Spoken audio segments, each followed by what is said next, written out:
Well, first, I'd like to thank you for inviting me to speak today, and thank you to Anya and her team for the enormous amount of work that has gone into the preparation of this conference and the very valuable postprints or preprints which are in both French and English, which make them particularly valuable to us.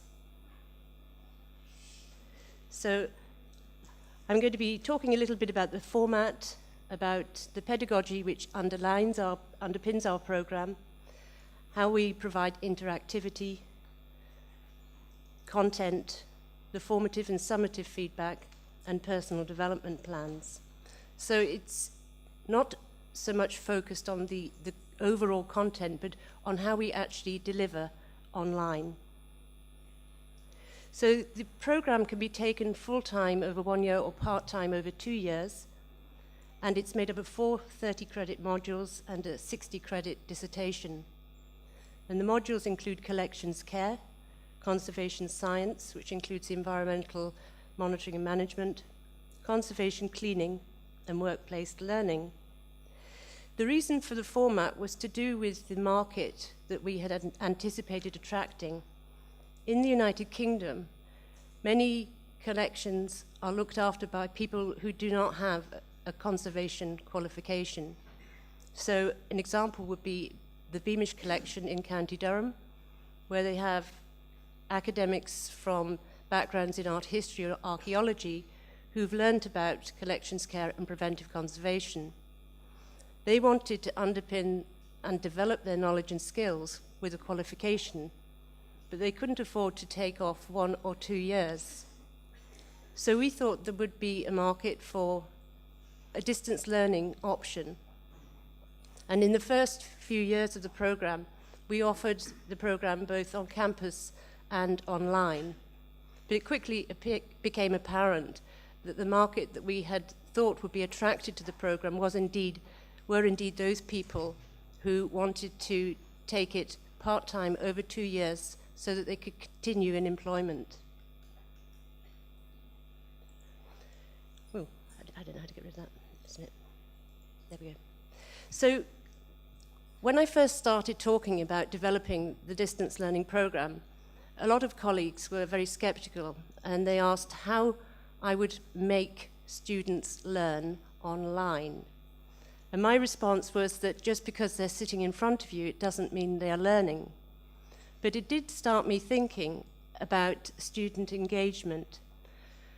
And I had recognized in the past that the moment the students became really engaged in the learning was when they got to the dissertation, and it was personal. And this aligned with what John Briggs had been talking about, in that students learn best when the learning is personal and meaningful. Now, this is difficult on campus to actually allow each student to take a different direction through the learning materials. But online, there's a lot of flexibility because it doesn't have the teaching and the learning isn't synchronous.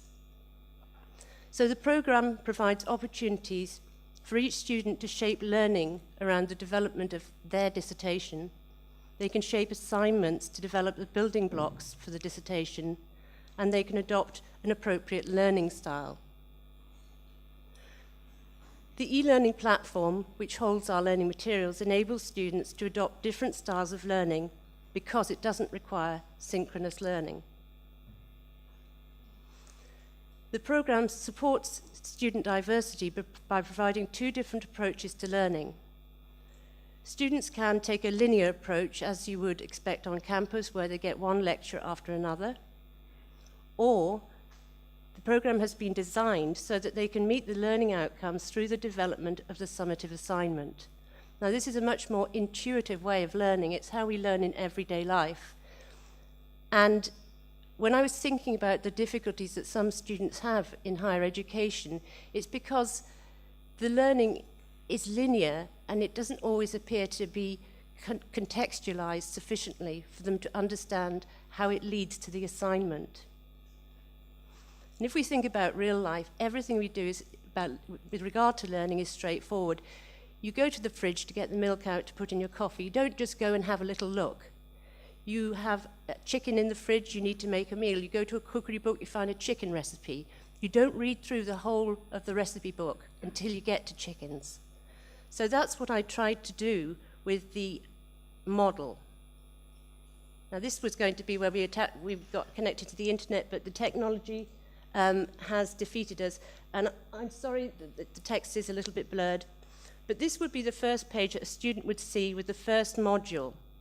And it's a welcome, but it also tells them exactly what they need to do in this first week. And that is that they need to go to the learning materials, and we see down here the contents list.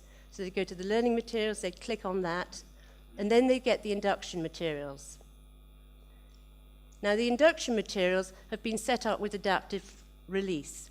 That is because some students, either because they're a bit late starting or because they have expectations about the website, have on occasions just dive straight into the learning materials. That means that they get none of the induction, which introduces them to where everything is on the site, with the functionality of the site, how to, for instance, contribute to a discussion board, how to use Turnitin software, which checks for plagiarism. So here we have the induction site. We've got a welcome to the program, an introduction to the module. There are assignment guidelines here. We want to make sure that at the very start, the student understands what the assignment is, what they need to do, and what the deadlines are. There's an introduction to studying online, which they have already been sent in advance, but this is a reminder. And then there's online induction work, and that's where they get fully up to speed with how to learn online. And then we have something called a personal development plan, which I'm going to be talking about a little bit later. The module content is packed into 12 sessions. They're called sessions because if you choose to follow the route where you're just going to develop the assignment, you don't want these sessions marked as weeks. Each week or each session, there is a focus on a different material. So we start off with European papermaking in the first session, then we have natural history in the second, and leather in the third, and it goes on. Each week, they are given an opportunity to look at an artifact made from that material. And once they've had a look at all the artifacts and they decide which is of greatest interest for them, they will select one of them to become their summative assignment. And I'll be talking a little bit about that later on. You'll see that alongside these materials, there's also lectures on research and communication, introduction to causes of deterioration, unframing and reframing works of art on paper, an introduction to examination documentation. So there's a lot in each of these packages. The learning materials are provided in different ways. They are all articulated, so it makes it easy for a student to access a specific point in a lecture or to go back for revision purposes. Many of them are provided with voiceovers. The exception to that were the lectures provided by external specialists. When I got my funding, I used all of it to contract external specialists. And it was going to be quite complicated to get them to also record a voiceover. So the other thing that we do is we have the lectures on the different materials. We also use a lot of video. I've made a lot of video demonstrations of various procedures, but we also use videos that are already in the public domain. That's our first source, because there's no point in reinventing the wheel. This happens to be a lecture on historic papermaking from what used to be a paper mill in Capellades outside Barcelona.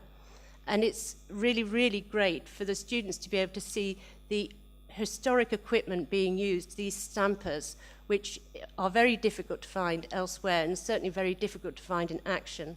So it gives them a very clear idea of the procedure of historic papermaking. We provide interactivity between students. I was very determined that it wasn't going to be like an old correspondence course where a student was isolated and they got very little feedback. and they were mainly reading. So we used discussion boards to help students engage with each other on academic subjects. We will often start a thread, and then they will contribute to that thread. So this is an example. The first discussion board will be to introduce themselves to each other, so they become a cohort. They, at this point, inevitably set up their own Facebook site, and that's great because that's the social side of being a student. And then, for instance, we have a discussion here on the Frank Memorial Curtain, and this is to introduce them to the complexities of decision-making. This was a curtain which was part of a First Nation community. It was sold abroad. It was brought back partly as a publicity campaign, and the community were told that they could continue to use this curtain as they always had. When they wanted to use it, and it was to do with the getting a good fishing harvest, they wanted to hang it up vertically, and all the conservatives said, no, you can't, it's not in good enough condition. And that's where the discussion starts. The students have to decide whether they would allow them to use it vertically, whether they would not allow them to use it at all. And it gets them thinking about all the different stakeholders that are involved in decision-making and conservation. The other area that we have of collaboration and interactivity is use of Blackboard Collaborate. This is like a group Skype, but the reason we use it is because it's within our server, so it's a secure site, and we can record each of these collaborations. And it means that if a student isn't able to engage or be part of it, they can go back to it at a later date. The first Collaborate session was just to reinforce the induction to make sure everyone understood what they were doing. The next Collaborate sessions were all as requested by the students, so it was entirely student-centered. And one of the points at which they wanted some support was after their formative assignment, and they'd received the feedback, they just wanted a little bit of further clarification and the opportunity to ask questions. I usually hold these sessions in the evening because they're nearly all working, so it would be either 7 o'clock in an evening, or if I have American students, it would be at 12 midday on a Saturday. Now, reading lists, we have an electronic reading list. Quite a lot of the reading lists, the reading matter is available online, as an online resource. And if it's not, the student can actually have it sent out by our library, or they can have various chapters photocopied and sent out electronically. The electronic reading list allows the academic to upload notes and for the student to actually provide feedback. So this is a dynamic resource, and it's excellent when things are developing within a discipline. So for instance, the issue to do with environmental standards, as publications become available, we can upload them, and we can start off a discussion and a dialogue.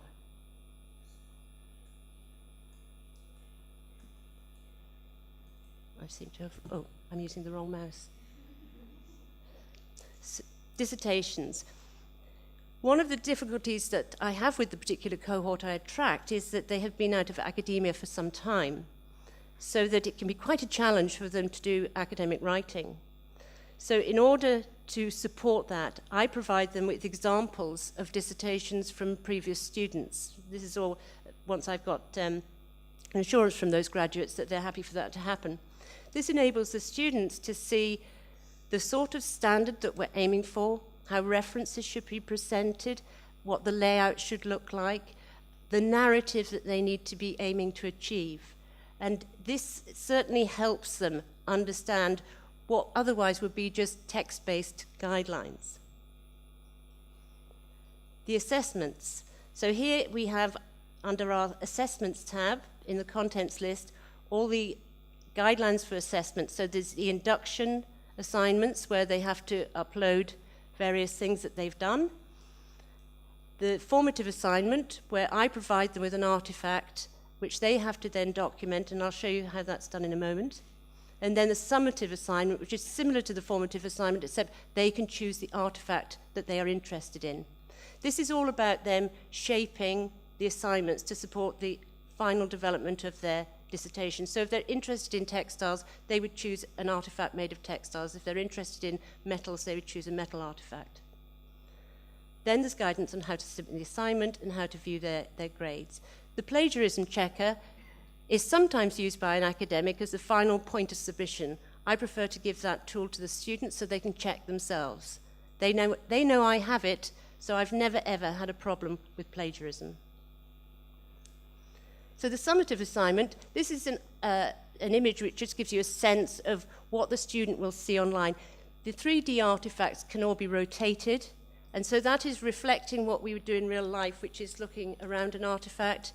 And you can magnify hotspots. So if I was on the ELP and I clicked on this part, this area would show you where on the artifact the location was, and it would be magnified on this side of the screen.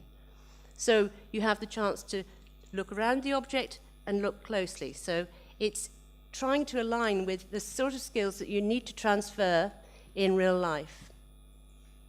So this is what the student has to complete for the assignment. The details, the appearance, the function, the construction materials, the condition, and then they use, and the vulnerability. They use particularly the materials, the condition, and the vulnerability to develop strategies for storage, display, and transit. So I'm wanting them to make those very clear connections. Everything that they recommend in terms of materials or equipment or a product needs to go into this template. I want them to know where they can get these materials and equipment, what they cost, what quantity they need to buy. So they're fully informed when they go into conservation practice. It's not just a question of, oh, Jean told me that this was what I had to use. What this program does, it doesn't provide the student with all the answers. They're not fully fledged conservators. What it is doing is helping them understand what questions they need to ask in order to get the right answers so that they are a safe pair of hands. The personal development plans, this is how we develop the dissertation from the very beginning of the program. And it starts with these phases. So what do they want to get out of the master's program? What do they want to develop through the dissertation? And their general areas of interest, because often they struggle at this stage to know exactly which area to focus on. And then they'll say, oh, but I'm really interested in fashion. And suddenly you get that moment where they can see where they want to focus their studies. And then we build that up. This isn't a personal blog on the ELP. They put something up, they tell me, I respond. So they can get that student support as and when they need it, rather than according to a timetable that they're going to get it in week 5 and 7 or whatever. So, essentially, the program offers flexibility as to when, where, and at what pace a student learns. This is particularly important for students who have responsibilities, whether it's because they're working or they have a family. It's particularly valuable for students who don't have English as a first language. They have the opportunity to live and learn within their own culture, which is quite often where they intend to work on graduation. So the result of the program, which has been running now for 10, 11 years, is that we've had a consistent cohort size of about 35, 40 students, and probably 90% of those are now in professional practice. Thank you.